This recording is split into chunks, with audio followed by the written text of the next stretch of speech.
VOA Afrique. Bonjour à tous, merci de regarder VOA Afrique.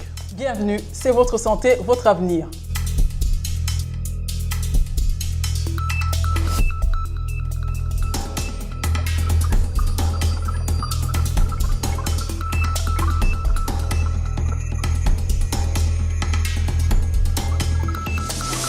Votre santé, votre avenir, c'est votre rendez-vous hebdomadaire consacré à la santé et au bien-être. Cette semaine, nous parlons des problèmes de santé dans les camps des déplacés. La province du Nord Kivu, en République démocratique du Congo, est en proie à une grave insécurité. Les conditions de vie précaires exposent les personnes déplacées à diverses maladies, dont les infections sexuellement transmissibles. Le problème majeur, ce sont les conflits armés, Rosine. En effet, Mohamedou, depuis plusieurs mois, des groupes armés sèment la terreur et la désolation dans certaines localités du Nord Kivu. Cela pousse les populations à fuir pour trouver refuge ailleurs. Les conséquences sont multiples, par exemple les problèmes de santé publique. Et pour illustrer ces problèmes, nous vous emmenons aujourd'hui à Oicha. C'est une localité située à une soixantaine de kilomètres de Beni, dans le Nord Kivu. Là-bas se trouve un camp de déplacés qui abrite près de 30 000 déplacés. Les conditions de vie dans ce camp, comme dans tous les autres camps d'ailleurs, ne sont pas faciles. Les problèmes de santé y sont fréquents malgré les efforts déployés par ces populations. Moutima Vissa Kambale est le président du comité des déplacés. Il nous parle de la vie dans ce camp où les risques sont multiples et la mort même est parfois au rendez-vous. Les déplacés sont à trois catégories. Il y a les déplacés, les frères pygmées que vous voyez à côté ici. Et il y a aussi d'autres bandous qui sont dans des familles d'accueil. Nous nous sommes décidés d'abord de créer un petit site en collaboration avec l'église qui nous avait accueillis pour que nos frères déplacés pygmées s'installent dans ce petit site que vous voyez ici, présentement là où nous sommes.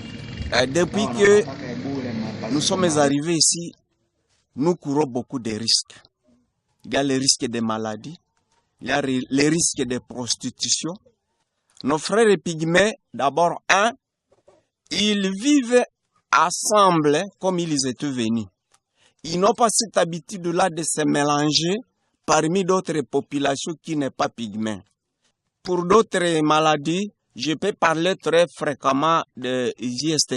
Ça, c'est très fréquent parmi les déplacés. En faisant la débauche, se croiser avec une personne qui n'est pas son partenaire, ils attrapent de telles maladies. Bon, pour le cas de VIH-Sida, bon, ça, c'est à moins de pourcentage parmi ces déplacés pygmées.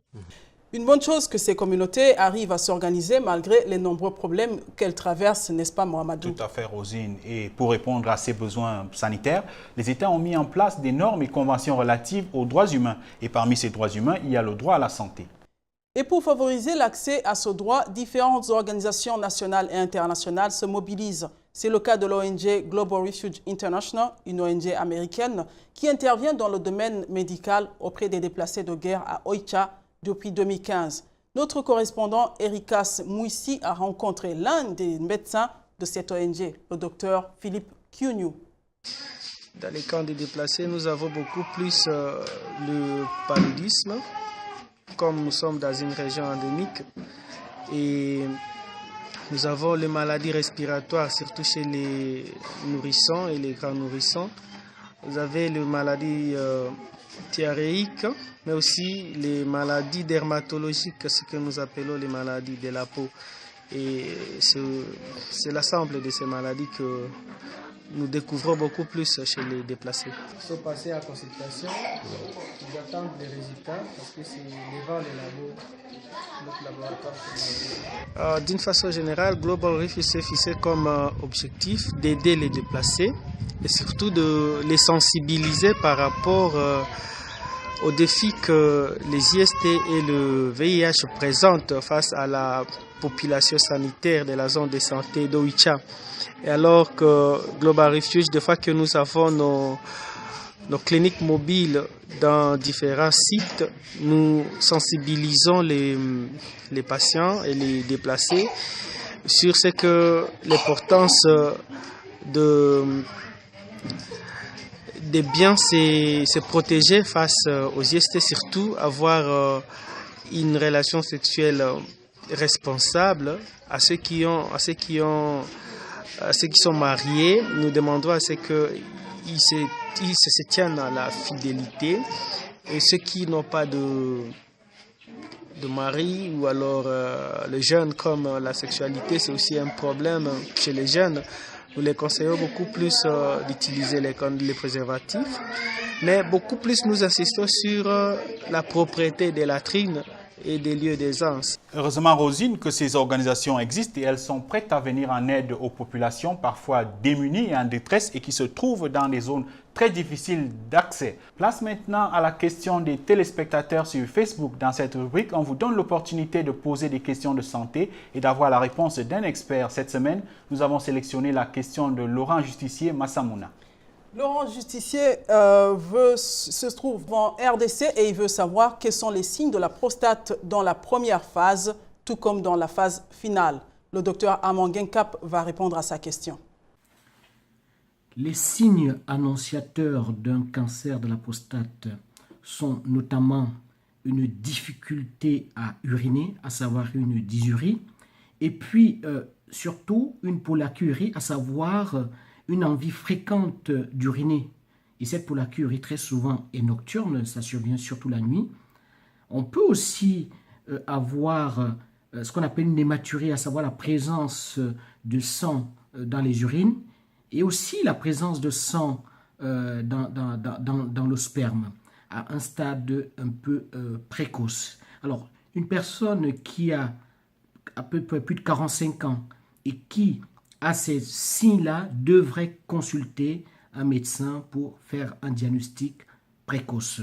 Au stade un peu tardif, on a plutôt des douleurs marquées par des douleurs de la colonne vertébrale, des douleurs du bas du dos et parfois des douleurs également à la miction.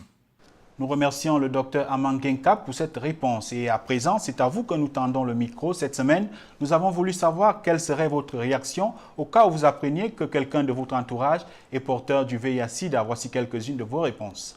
Mais ça ne va rien changer. Je ferai juste attention qu'ils ne me contaminent pas. Qu'on fasse attention mutuellement.